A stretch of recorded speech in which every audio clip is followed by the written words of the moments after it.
Hello, everyone, and welcome to our fourth AYR educational webinar meeting titled How to Read and Write an Article, Pearls, Myths, and Pitfalls. It's an excellent interactive session that will shed light on questions and difficulties for all young researchers often encounter in the beginning of their academic life. So with no further ado, I will present our distinguished speaker, Dr. George Brown, Director, Consultant Rheumatologist. Actually, his reputation precede him. I don't need to present him. He's an EULAR ACR ultrasound course faculty member, immediate past OMARACT co-chair, ultrasound working group, reviewer of multiple journals like Annals of Rheumatic Diseases, Arthritis and Rheumatism. He's a director from a clinic in Lelystad in Netherlands.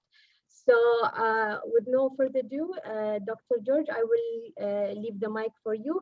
So will you please start? Thank you, Ahmed. Thank you. May I see my PowerPoint presentation? I press share screen? Yes, right. Okay. Screen one. Screen one. All right. Okay. Everybody is this visible? Yes, we are able to see your screen. Thank you. Okay. Well, I feel honored to speak to the Young UPLAR organization, colleagues from all over the world and members of the Young UPLAR. These are my disclosures. And in fact, there are no important disclosures in relationship with this presentations to mention.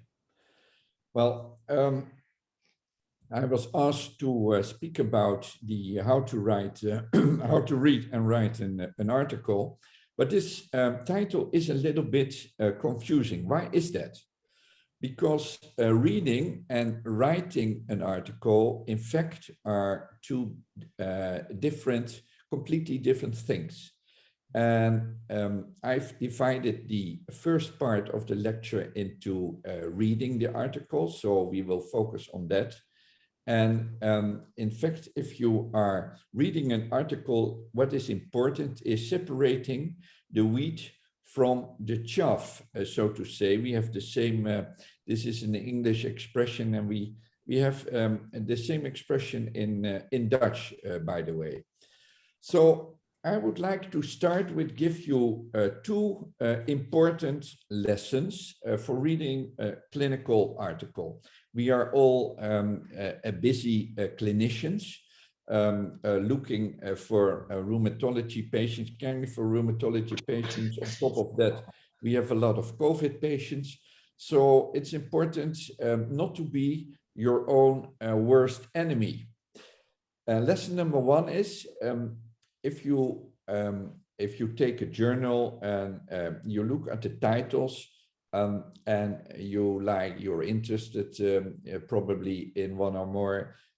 Lesson number one is do not start to read the entire article. That's an important lesson one. And lesson two for my young colleagues is don't forget to apply lesson one.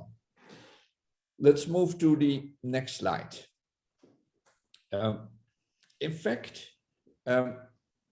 we have to take care of three guides before reading a clinical journal article. And you have to consider the title, the abstract, and the site. The title, you look at the title and you ask yourself, is it potentially interesting or useful in your practice? If not, just skip it, reject it, move on to the next article. The abstract, well, the main objective here is simply to decide whether the conclusion, if valid, would be important to you as a clinician. It will tell you also enough about the study's design. It gives insufficient information about the validity of the study results. And the site, why the site? Well, they should be examined in the abstract or in the patients and methods section. is the site sufficiently similar to your own that its results, if valid, would apply to patients in your practice? You can also reverse this question. Is the site so dissimilar to your own that its results, even if they are valid, would not apply in your practice?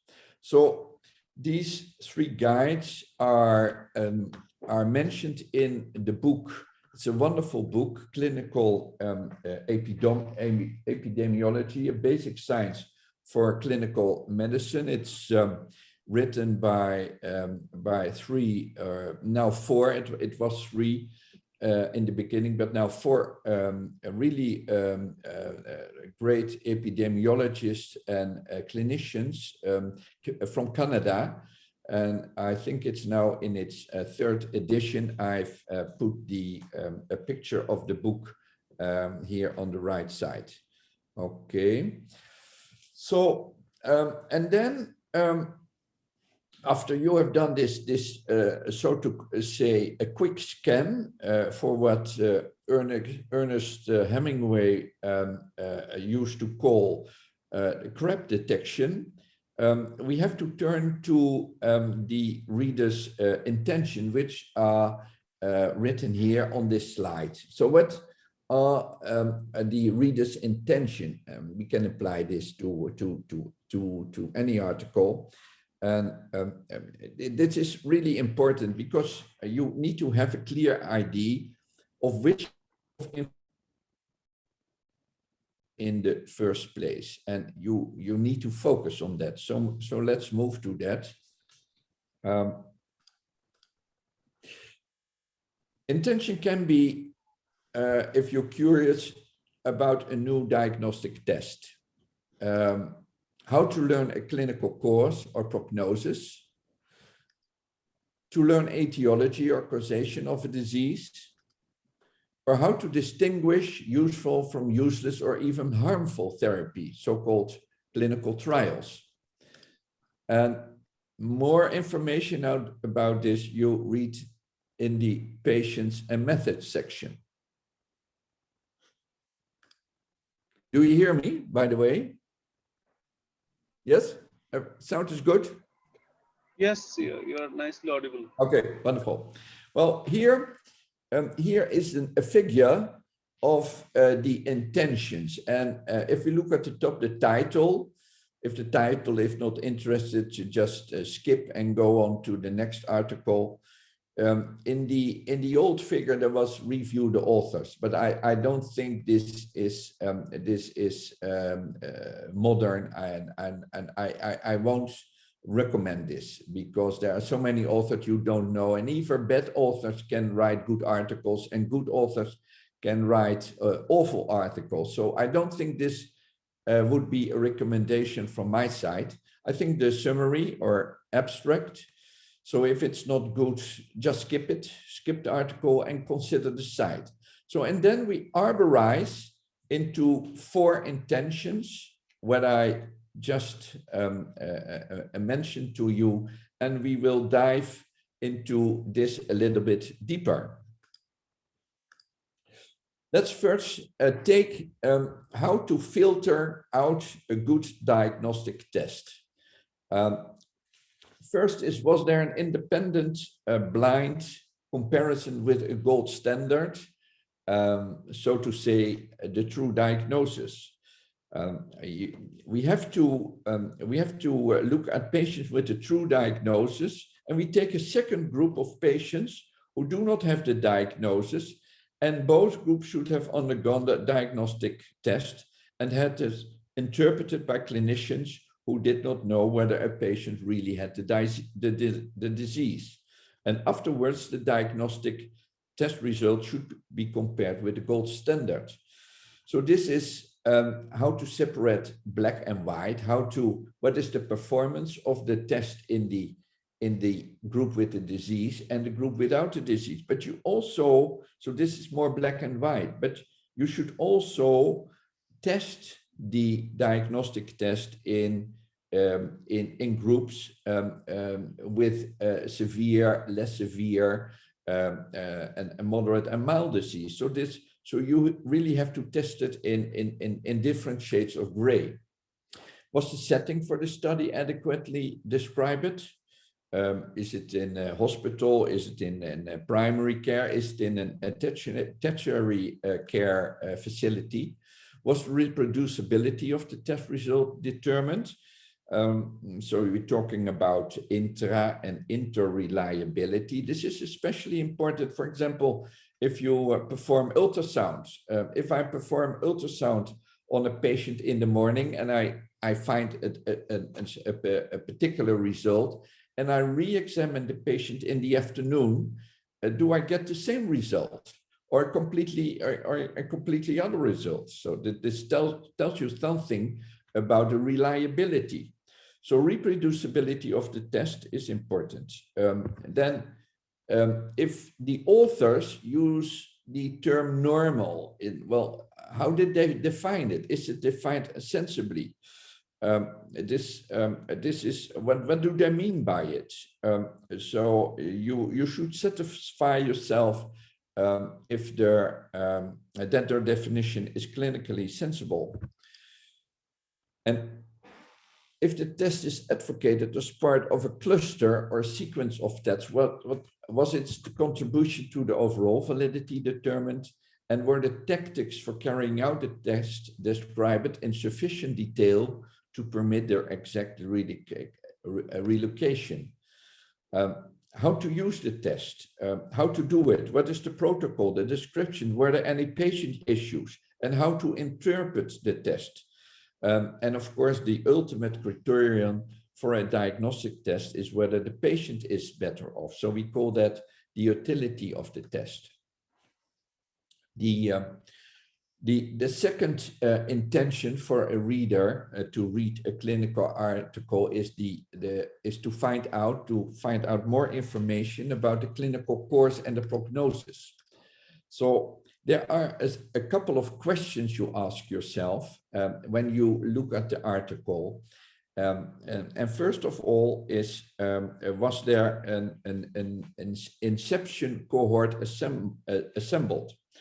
So most of the inconsistencies among the published studies of clinical course and prognosis are due to the different ways authors select and follow the patients.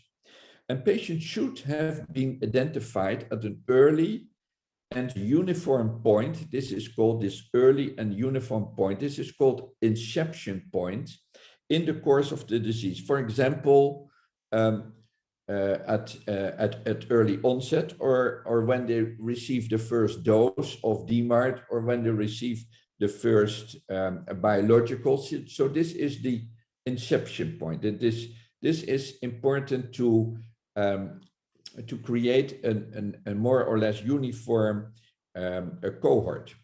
Second point was the referral pattern described. Pathways, these are the pathways by which patients enter the study. This should be described. And was there a complete follow-up of the enrolled patients? And it's important that all patients of the inception cohort are accounted for at the end of the follow-up period. And were there objective outcome criteria developed and used, and these prognostic outcomes should be stated in explicit and objective terms. And of course, the examination for important prognostic event should be carried out by clinicians who are blind to other features of these patients. And if you screen articles, usually this is not the case, but it should be. And was adjustment for extraneous prognosis factors carried out?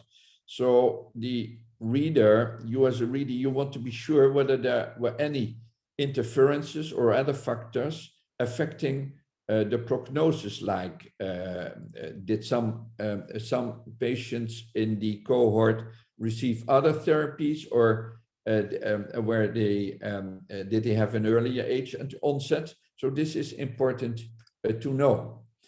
Then a third reason to read an article, maybe you like to know more about the etiology of a disease and what are the common sense principles here. Sorry, I'd like to go back. So here you have to scan the patients and methods section, whether basic methods which were used are strong or weak. And after that, after you looked at the basic methods, whether they are strong or weak, you should apply a set of diagnostic tests for causation to the methods and to the results section. So here is a slide about basic methods. The strongest method is a randomized controlled trial. And if you go then to from strongest to weakest, then the second strongest is the cohort study. And then we go lower down, we go down to case control studies, and the weakest are the control case series. And let me dive a little bit deeper in this. In fact, what we see now in journals is there's a growing number of epidemiologic reports of associations between disease and possible risk factors. And why is that? What is the reason for that? Well, one of the reasons is that the major diseases now affecting Asians, Europeans, and Americans, people in Australia, all over the world. Well, they are chronic degenerative diseases, and these chronic degenerative diseases, they usually don't have one contributing cause, but many. And it's quite difficult to investigate such risk factors through interventional prospective studies, often impractical, some cases unethical. Let me give you an example. Researchers cannot expose half of a group of children to lead. The lead, we have that in our tubing, still in our sewage system and so on here in Holland in some places. So you cannot expose half a group of children to lead for 10 years to compare their intelligence quotients, IQs 20 years later with those of the unexposed children. And therefore you have to rely on epidemiological or observational studies, which are of two types: the case control, which I have here, and the cohort studies. And the cohort studies start before anyone has the disease. So this is quite strong. And they follow up people known to be exposed to the possible risk factor and compare the frequency with which the disease in question developed, which is frequency in a group not exposed to the risk factor. And the case control studies, they start with patients who have the disease. So this is weaker because then you can have a lot of bias, confounding factors. You start with patients who have already the disease and compare the frequency of past exposure to the risk factor in question with the frequency of exposure in a group without the disease. So then you go, and so you read this, the design in the patient and method, or sometimes in the abstract, and you have to ask yourself a couple of questions. I'm not going to dive in all of these because it will take a couple of hours, but I give you this as a checklist.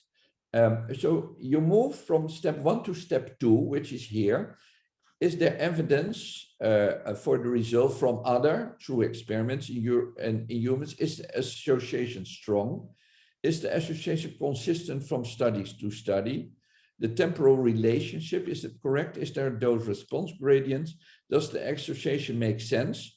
Well, as an example of this, association between smoking and lung cancer. But if there comes a study from a country and that says, it comes on my desk and it says, well, I found not at all an association between smoking and lung cancer. So you have to ask yourself, does it make biologically sense, epidemiologically speaking sense? And is it specific? And is the association analogous to previously proven causal associations? Also, I can take here the example of lung cancer, and with all the evidence for the association between smoking and the occurrence of lung cancer. So let's move on now for the last reason, that is distinguishing useful from useless therapy. And then, of course, we are speaking about clinical trials, usually drug trials, a new drug. And then it's important to look for the fact whether the assignments, the allocation of patients between the treatment and the placebo, was it really randomized?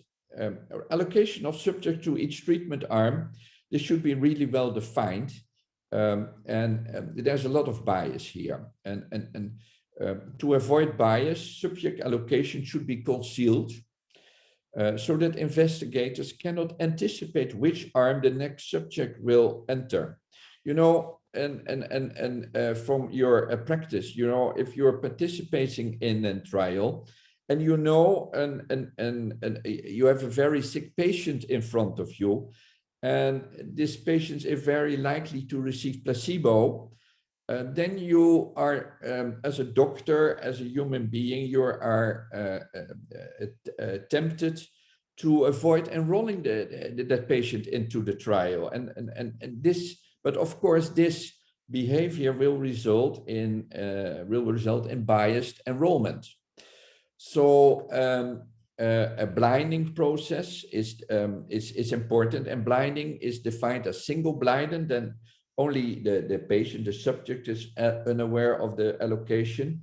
Double blind means that refers to a study where investigators are also unaware of the individual patient allocation. And you have also triple blind, where the whole institution is blind, and this is not a joke. Where all clinically relevant outcomes are reported. This is important.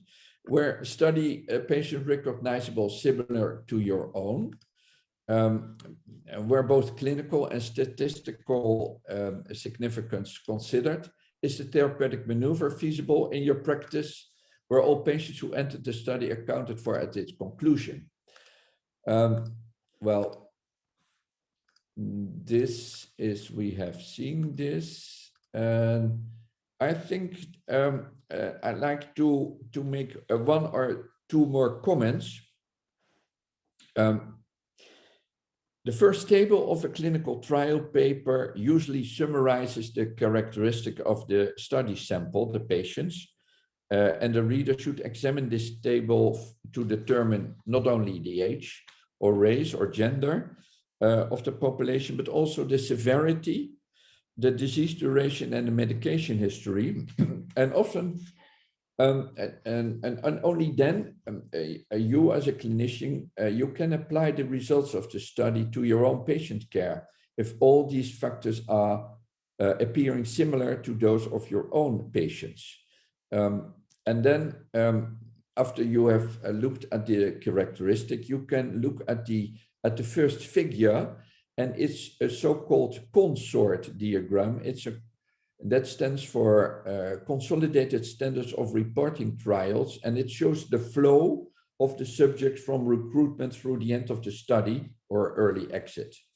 And especially attention should be paid to dropouts in both arms of the study. If the treatment is beneficial, of course, the dropout rate should be much lower in the treatment arm.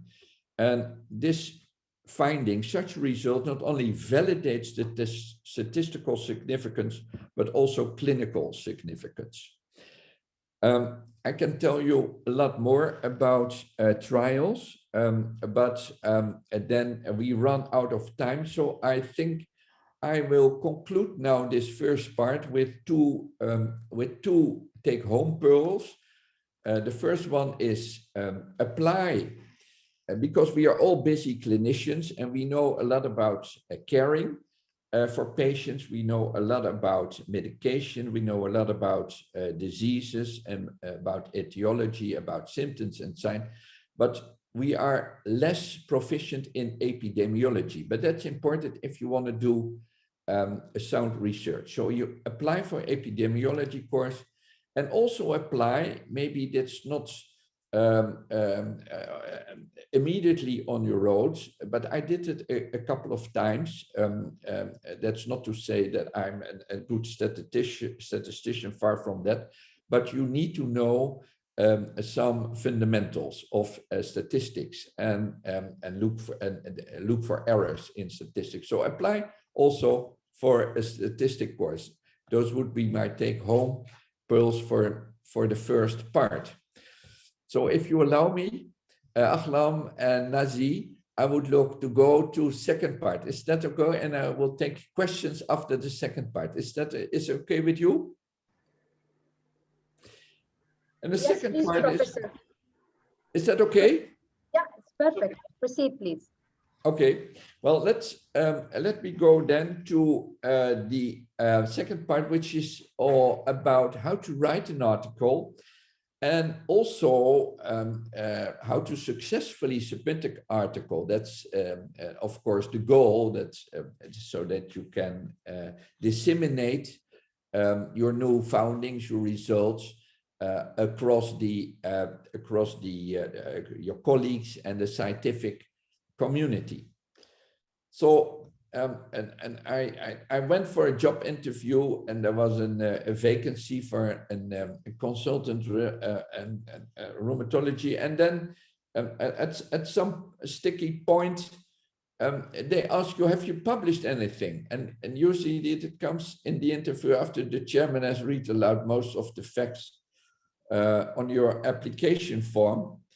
And if you are lucky enough that you can immediately come up with a couple of publications, maybe in the New England Journal of Medicine or the Annals of Rheumatic Disease, but it may also be in the Dutch Journal of Rheumatology. It doesn't matter, but if you can mention a few, you're at one street ahead of the rest. So the message here is, if you have published anything, that's enough. But there are many risks along the road to acceptance of your paper, which you can see here. And there are a lot of head choppers and cannibals. So I would like to go to the European journal, the EULAR journal, the Annals of Rheumatic Diseases. And it's not that I'm a European, but it's just a fact, and I'm not unhappy about it. It has when measured by impact factor, I think it's about 16. It's the #1 rheumatology journal for original research in the world. And here are some facts checks. So medium time to first decision, 2 days. Usually I get within 1 or 2 days, I get the rejection return on my desk. So they're really quite efficient. And also the review process is quite strict and rapid. So they always talk about impact factor and citation score. It's more or less the same, but I think the citation score, they look at 5 years, and but impact factor, what is it? How do you calculate it? It's the number of articles published for example, in ARD, they take the 2 years previously.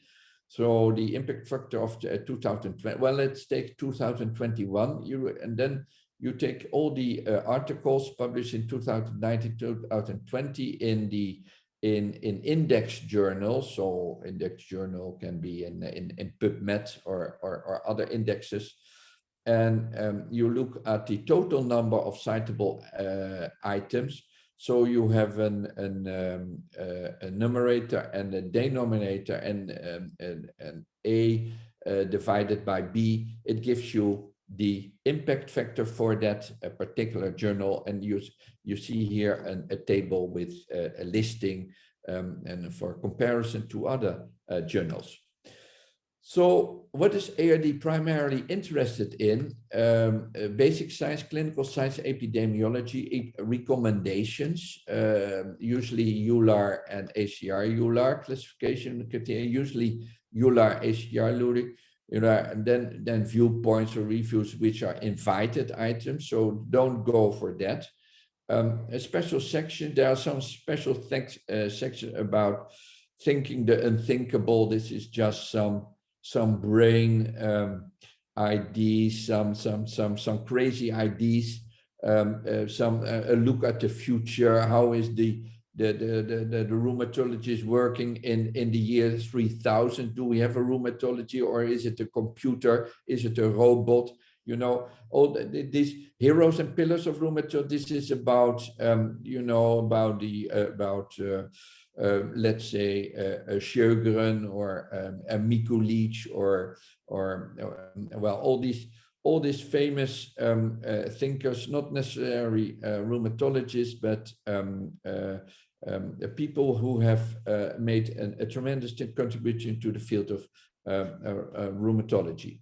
Well, if I go a little bit deeper in it, basic science usually is about a translational aspect. So if you have an experience with mouse, it's very interesting, but maybe it's better to submit it to a journal of experimental medicine. So it should have some translational aspects. There's a lot about epigenetics, proteomics, metabolomics, but there should be translational aspects. Show them a mechanism. Why is it important? Why did you choose this one? What does it drive? Is it a therapeutic target in a model? And prove the therapeutic efficacy in a small pilot trial. Because too many molecules eventually failed in clinic. Of course, ARD is interested in clinical science, clinical trials, maybe industry sponsored, maybe a new molecule, or investigator-driven. Registry data, very important. Comparative effective research retrospective may just not be enough. Prospective studies they are interested in. Many research questions are mentioned in the EULAR recommendations, so look for that. Novel insights in epidemiology. And here is the comparison between ARD and some other first rank journals of other fields, like gastroenterology, which is the #1 in the field of gastroenterology, and blood is the #1 in the field of hematology. So here are the impact factors. Less interested is pure basic science, told you about, solely descriptive data, case reports, SLRs, systematic literature reviews, population-based cohort studies, well, and so on. I move quickly to the next slide because there's so much information, and I'm afraid I'm not going to finish. When you have submitted, what happens then?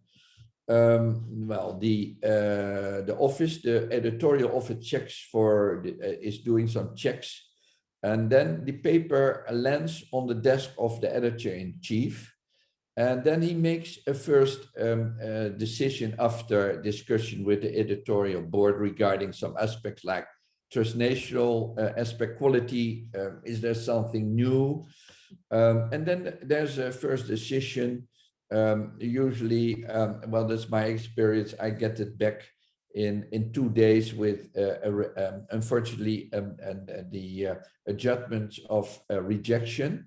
Well, if you have enough quality, then it's sent out to for peer review by 2 or 5 referees, and they are really good. They have really pertinent expertise. My experience is it's very uncommon that it goes for statistical review. ARD has a professor in statistics who is heading this section. He's from Norway. He's really good, but it's not. If you send a paper to the New England Journal of Medicine and it passes the first hurdles, it always go to a statistician, and that's not the case in ARD. And then you get the decision is acceptance, revision, or rejection. And after rejection, you can rebut it. We come to that later. Well, in the peer review, that's really the Achilles heel of modern research, because it's not blinded. And a peer review, it's where your research is scrutinized fairly by your colleagues, and it's not without problems. It takes time, and the reviewers, they invest a lot of time and effort, and you as a submitter, you are not really enjoying this landscape process. So but I must say the ARD is very strict, and also the British Journal, Rheumatology, is very strict in keeping up these deadlines. So it's costly. Everybody's time is costly, expensive, administrative cost, and publishing poor quality research can lower average reach. And reviewers, time is also expensive, but reviewers are usually not rewarded. Sometimes they get something and some perks, but using nothing. And this is the bias. I'm a little bit concerned that most peer reviewers are single-blinded, and you are the author. You don't know who the reviewers are, but usually they know very well, especially if you're working in a field like lupus or Sjogren. Everybody knows each other.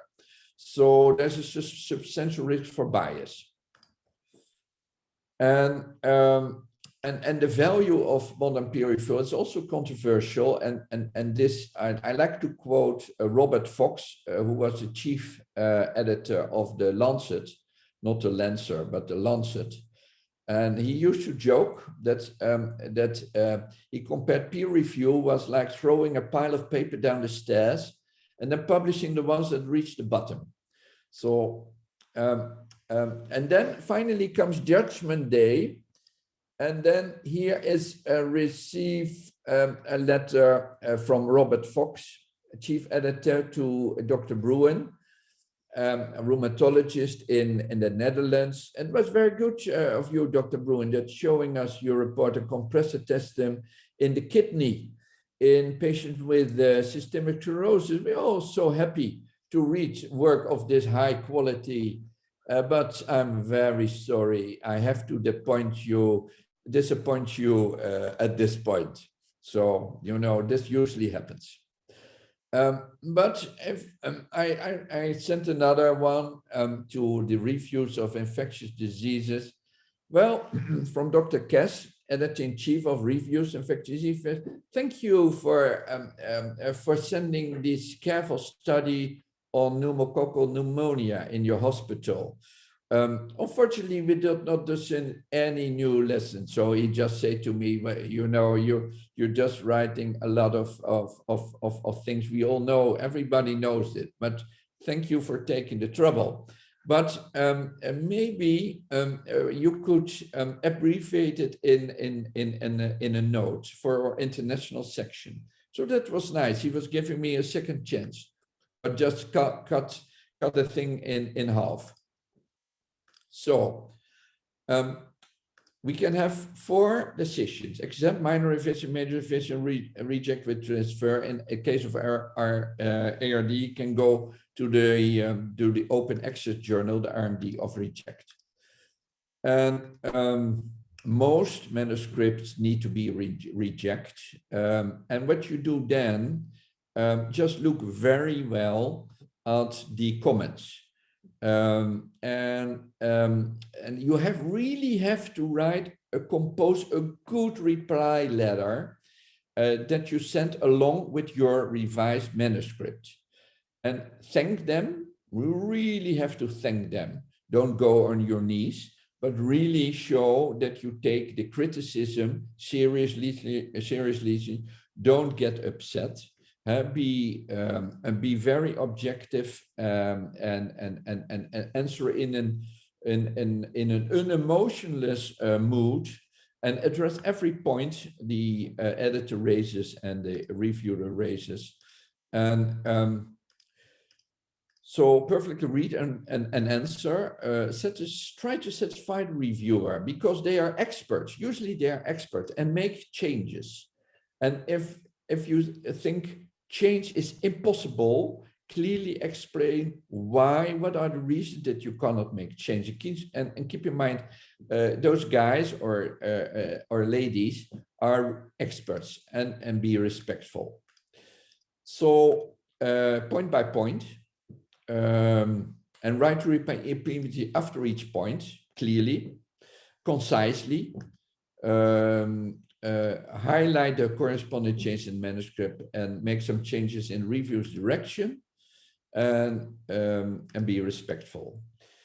Well, here, this is just that, there can be some discrepancy between your own state of mind and the mindset of the editor and the reviewer. So you may think my paper shows a lot of novel data, but the editor thinks, well, the reviewer thinks similar data have already been published, and you may state that never before have so many been studied.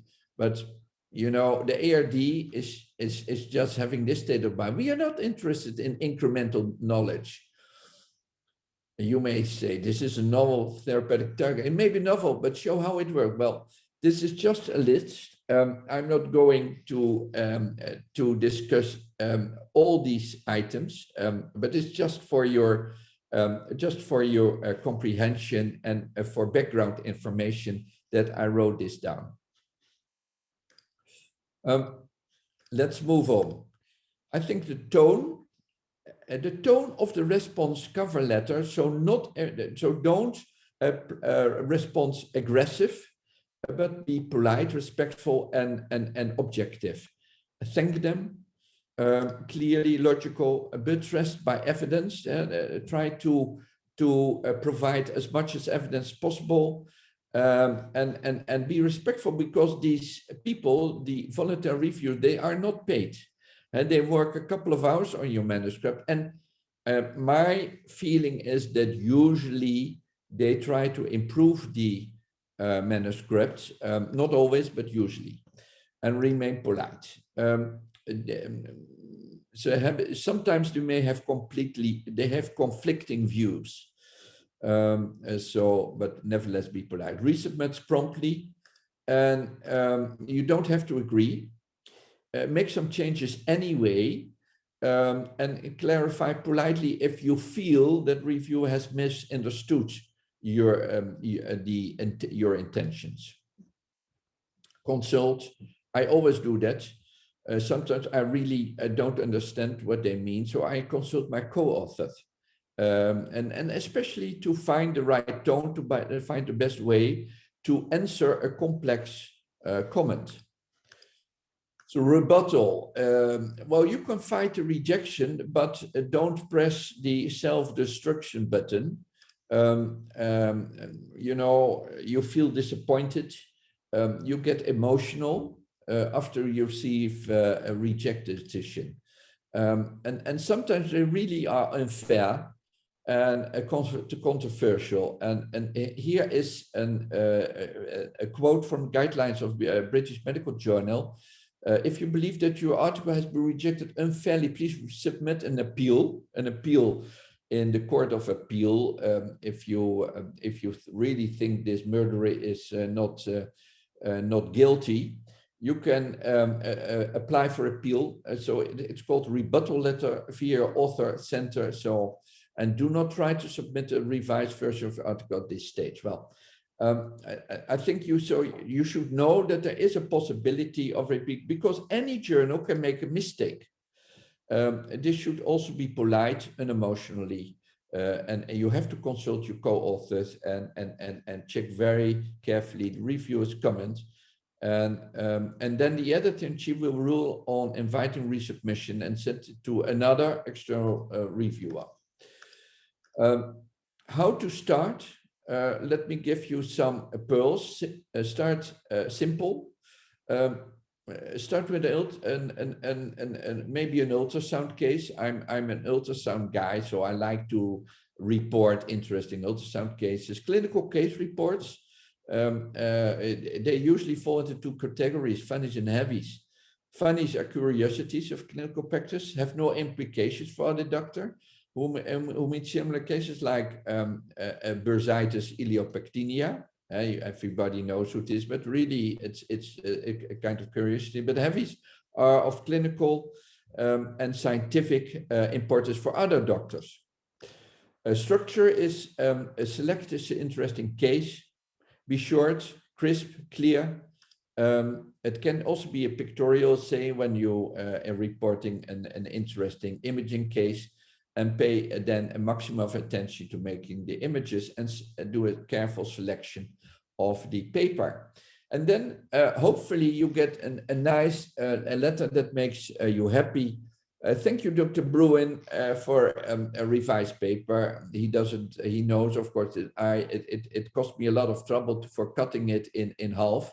We are happy to have it for republication in reviews, etc. at CEPA. And we are so happy to publish your wonderful work in reviews. So this is nice. So Pearl, start with an interesting case you saw in public. A pitfall, when I learned in all these years, I did some clinical research. Don't enter the ego of your fellow authors. And this is especially about the ranking of authors in the authored list. And the myth is the editor is your sworn enemy, and so, or another way to say, don't press the self-destruction button. Keep calm and love the editor. And I'm happy. This is my last slide. I'm happy with the acceptance of my paper. Thank you. Thank you, Professor. I think we'll move to the live dialogue part of this session. So based on your advice and wisdom, so I have a few questions for you, to be honest with you. Like I'm like doing a paper now, and on a weekly basis, we have this journal club and all. So whenever they are asking us to critique any article or any research, my mentor usually asks these questions. So what's your advice regarding this? So my first question will be, so how we can assess the strength of the method used in this study? Like, for example, in a randomized control trial, how can I assess the strength of the method that they used and how I can critique it? Well, this is a very good question, because I think I showed you a couple of slides on that, because how can you assess? Sometimes you can find some information about the method, a basic method in the abstract, but usually you have to turn to the patient and methods section, and there it will say, is it a randomized clinical trial? But usually it's not, because you know that, of course, usually we do in research what is called the epidemiological or observational studies. And then you, what I showed you in this slide, the cohort study, is strong. And then you have the case control study, which is weaker. And then the weakest is the case series. So my advice here is look at the patient and methods section and look what kind of design the study was. And then you have to find all the information. If it's a good article. Okay. Ik zie niet wat over. Okay. So my second question is, how can I say this result is valid and this is strong and it can modify, like for example, my practice, for example, based on the data provided in the article? Well, this is a very difficult question. The strength of the results. You need to look at you have to look at the design. You have to look at the power of is it a small population or is it a huge, a very large population like 5,000 persons with rheumatoid arthritis compared with 5,000 healthy subjects. And you look at the p-value or the confidence intervals, and the p-value or the confidence intervals of the results of the comparison of these two cohorts will tell you whether it is statistically significant. So the p-value tells you, the question. The p-value is a measure of the probability that the finding is due to chance, and it reflects also the size of the study sample studied. If the study is large enough, so 5,000 people, let's say, even a very small effect may have a low p-value, and a low p-value usually we take 0.05, so 5% chance that the results you get are due to chance. So 95%, it's not due to chance. That is really a real effect of your intervention or so, or of the difference between the two populations. So a very small effect may have a low value and therefore be statistically significant, or a large effect in a small study may not be. But this is true even if the association is entirely spurious because of a confounding variable. So this is the weak point of epidemiological studies, because if you look between death and smoking, you can find an association that smokers die earlier than non-smokers, but there is a confounder here that we have found that smokers also drink more. They drink more alcohol, and so the confounder here is the alcohol abuse. So you have to really be aware of biases. So my advice here is look at the design. Look whether there is a statistical bias, and is there also a clinical, look at the statistical significance, and then you have to look also at the clinical significance. Okay, so I hope this answers a bit your question. It does, Professor. And I think my colleague, Dr. Nazibur, has a question as well. Yes, thank you very much, Dr. George, for your brilliant presentations. I think your presentation is full of pulse. I have two questions regarding how to write a paper. One of is actually, what is the best order to write a research paper? Yeah, that is, I don't know, I must say, because I think you can, it depends a little bit. Dr. Nazi. I think if you, it depends of the plan. I think you have to start with a plan. A research paper can be an interesting case in your clinic.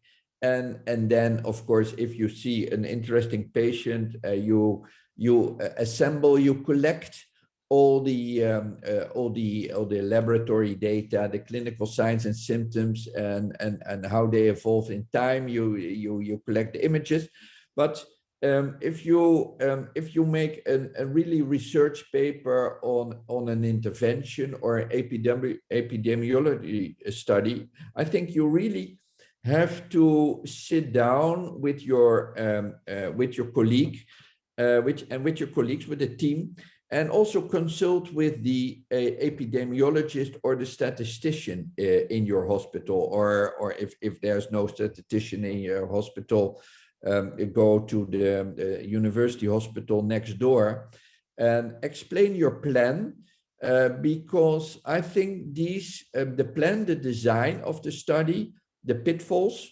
there are many pitfalls, there can be many confounders. This should be clear from the beginning. So I think how to start to write it, I think you make the plan, and then you then you conduct a study, you collect the results, and when you have the results, how to write then the paper. I think you should start with the patients and methods and the results, and then the introduction, and then finally the discussion. The discussion means you start the discussion with my result. I found that adalimumab was great.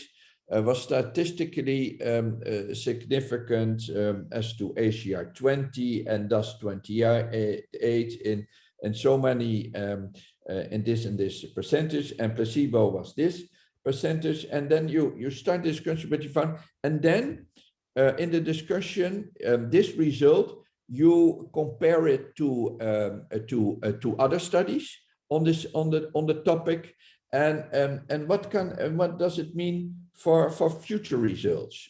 So this is how I build it up. But I think there are, what we say in Europe, there are many ways leading to Rome, the old Rome from the old Roman Empire. So there are also, I think there are many other ways how you can write in scientific paper, Dr. Nazi. Yes, thank you very much. I have, I think, another questions. Say the manuscript, the algorithm or outline of manuscript is different than the way we composed it. So what is your algorithm or outline that you follow to write a research paper? Would you start with first methodology, then result or discussion, then going to introductions, then conclusions, and at last you write abstract? Is it the way you write, or you follow your any specific sort of outline or algorithm?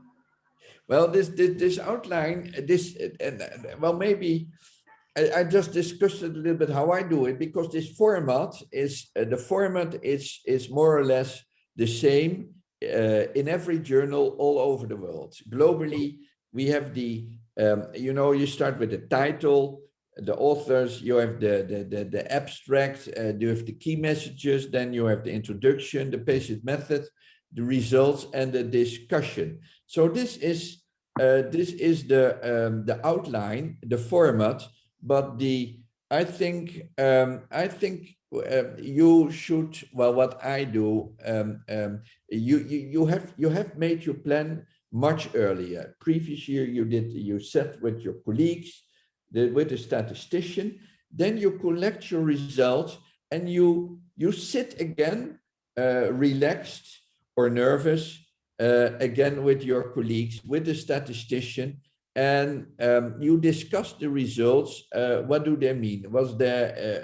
Is there any significance? Is there a significant difference between the treated group A and the placebo treated group B?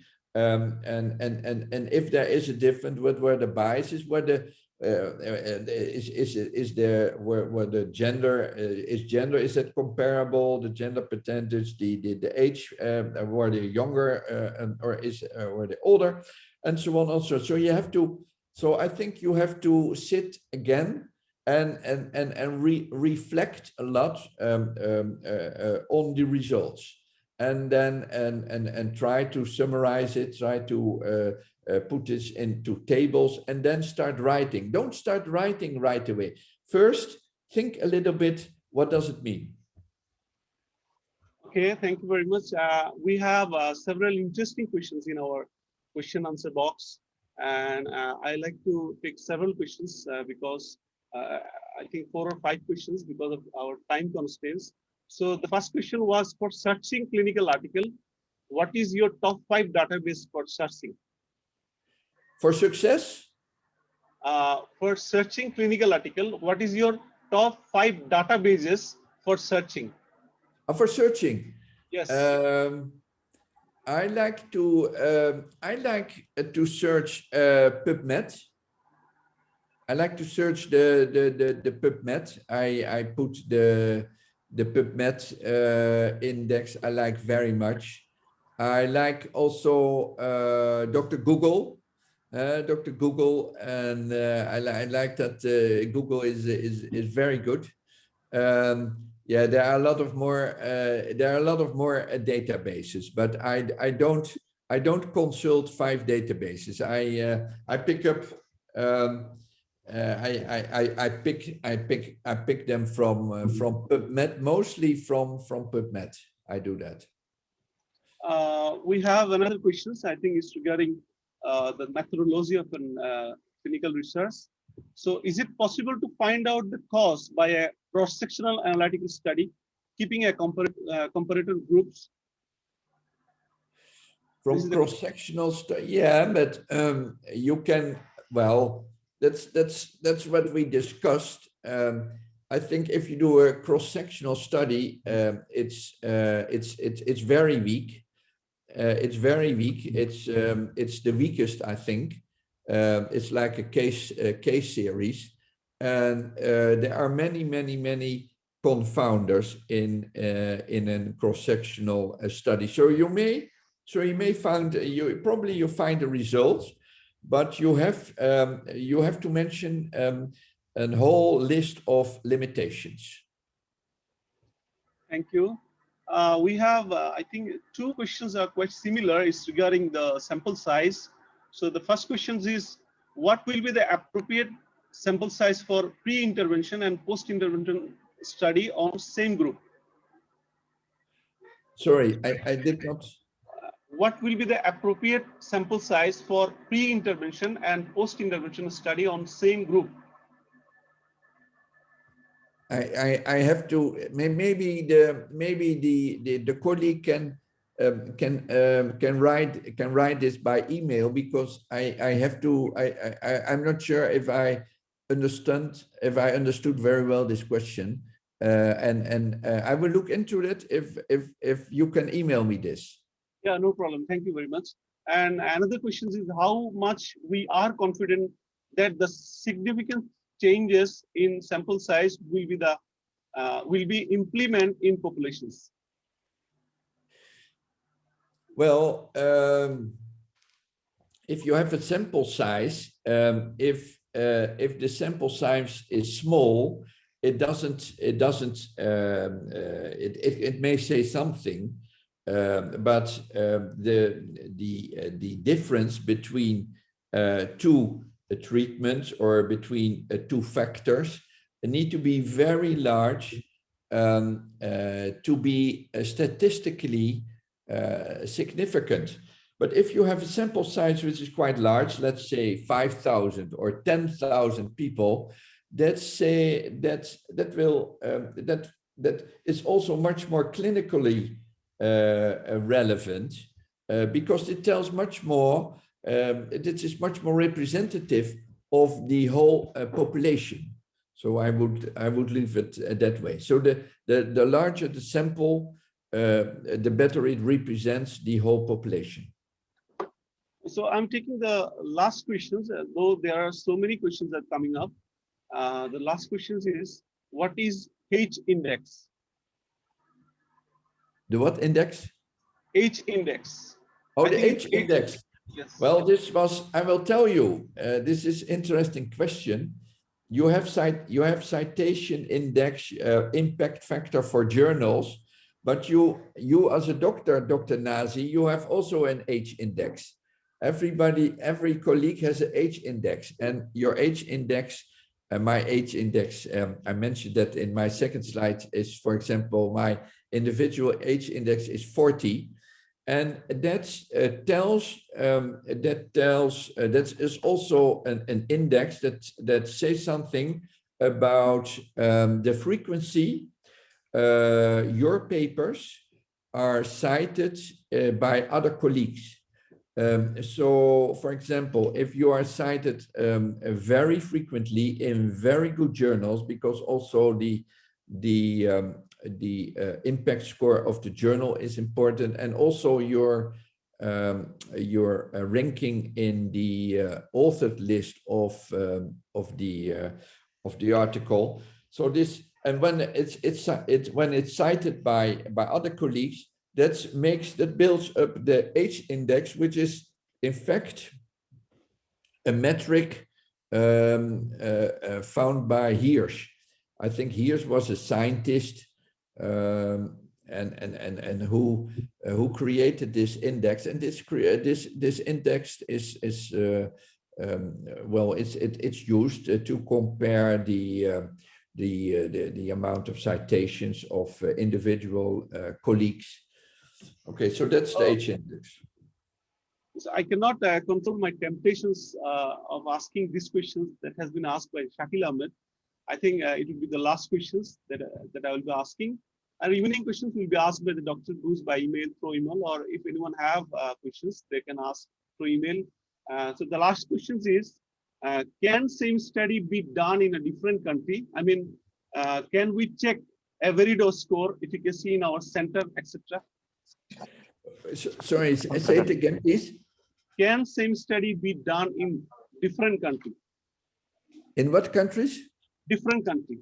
Say the study has been done in one country. Now, can the same study can be produced in different country? Okay, I get it. Thank you. Well, গত November থেকে methotrexate দেওয়া ছিল। গত জুনে আমার হাতে প্রথমবার আসছে, তখন ওনার এলজিপিটি বেশি। Hello, Professor Hack. Hello. What happens? Hello. Hello, Professor Hack. Yes, I'm here. Hey. Yeah, how are you? Good to see you. Oh, thank you very much. It is nice, nice hearing from you. Okay. It was excellent, yeah. Thank you, Professor Hack. Thank you, Saeed. Thank you. We know each other, so I call. Yeah. And you made everything crystal clear. Thank you. So thank you, Dr. Diaz. I think we can continue this question and answer session for quite long, but due to time constraints, we cannot do it more. So I am referring the speaker to Dr. Elam for rest of the sessions. Thank you so much, Doctor. It was a great, informative, very up to the point. Thank you so much for your time and effort. Honestly speaking, I had a lot of information.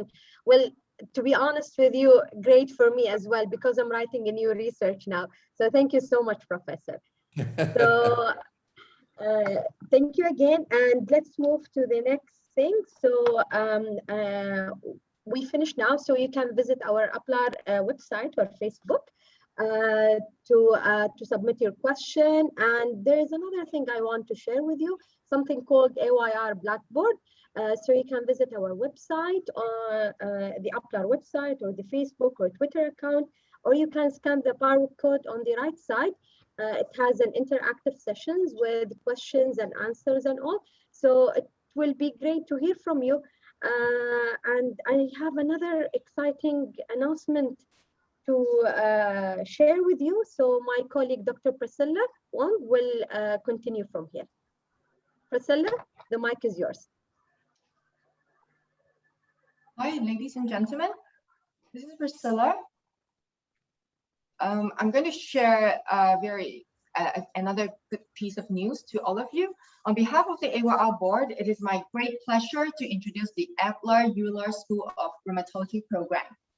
So what is Abler ESOL program? This program was first launched in 2018. It is an integrated e-learning management system with easy login. It's developed by experts in Euler, endorsed by the Abler leadership, and Abler sponsors our AYR members to join the ESOL as member.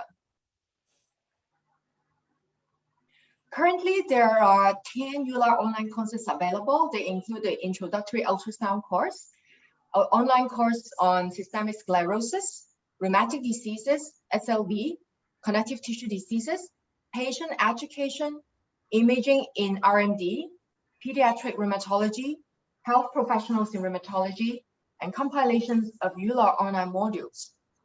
These online courses all starts on 14th of October this year, and majority of the courses take 1 year of training. The expected learning time per week is around 2 hours, but it's very flexible for the learners, so you can enter the learning systems anytime and have available free of charge an extra year if needed. Usually there will be an self-assessment session addressing the course aspects of the module. And then at the end of the module, there will be an exam to address the learning outcomes. And upon passing the examinations, a Euler certificate will be issued. Among all these 10 courses, I'd like to highlight the most popular course among the trainees and the young rheumatologists. That is the online course on rheumatic diseases. So this course covers the entire field of rheumatology and consists of 55 modules. Well, some modules are optionals, and the knowledge and skills are targeted to suit a level of knowledge appropriate for the final years of training as a rheumatologist. So most important is that so you can get the 50% reductions of the course fees if you get this Abler ESOL program. So these are the testimonials on our Abler ESOL program from our previous AYR members who took the course in 2018 to 2020. So the most common course we receive, most common testimonials we receive are the course is very comprehensive, interacting, stimulating, and enriching. So Barbara from Pakistan, he took the course on imaging in RMD. So he found that he can actually grasp all the essential in X-ray, ultrasound, CT, and MRI. And then Sachutra from Sri Lanka, and also found the self-assessment at the end very useful in revising the content each module. Jacqueline from Hong Kong says, I like the interactive sessions, which is very effective and enriching my understanding in different CDD, and highly recommend. And then Atika from India, she took the course of systemic sclerosis, and her comments is lovely detailed and insightful course on systemic sclerosis. And also Himanta from Sri Lanka, he took the course from SLE. He said, I've acquired the complex analytical problem-solving skills needed in my daily practice. And Britta from UAE, she's now an expert in musculoskeletal ultrasound. She took the course on ultrasound, the introductory course on ultrasound, and she found that it's really a fantastic opportunity to start your learning journey in ultrasound as a rheumatologist. Having said that, so how do we apply for this wonderful program? The benefits is if you get this program registered, then you will get a free membership fee, because everyone who registers for this program, they have to pay for the membership fee, which costs Euro $30 per person, and Abler will pay for you. And then you'll get a 50% discount on the course of Euler online course on rheumatic diseases, because this is paid by Euler. And there is a limited quota from each nation. There's 10 from each MNO. And only AYR members who age less than 40s is eligible for this program. So please visit the Abler website for more details and submit your applications to to the presidents of your own country. And then your own country will select 10 applicants, and then 10 persons will get this School of Euler Programs Award.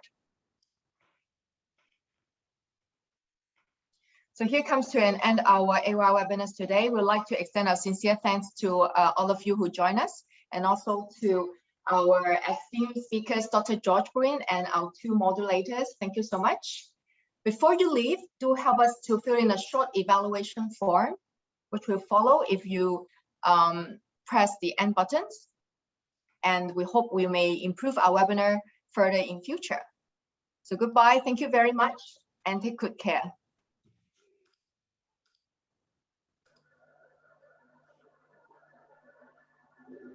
Bye.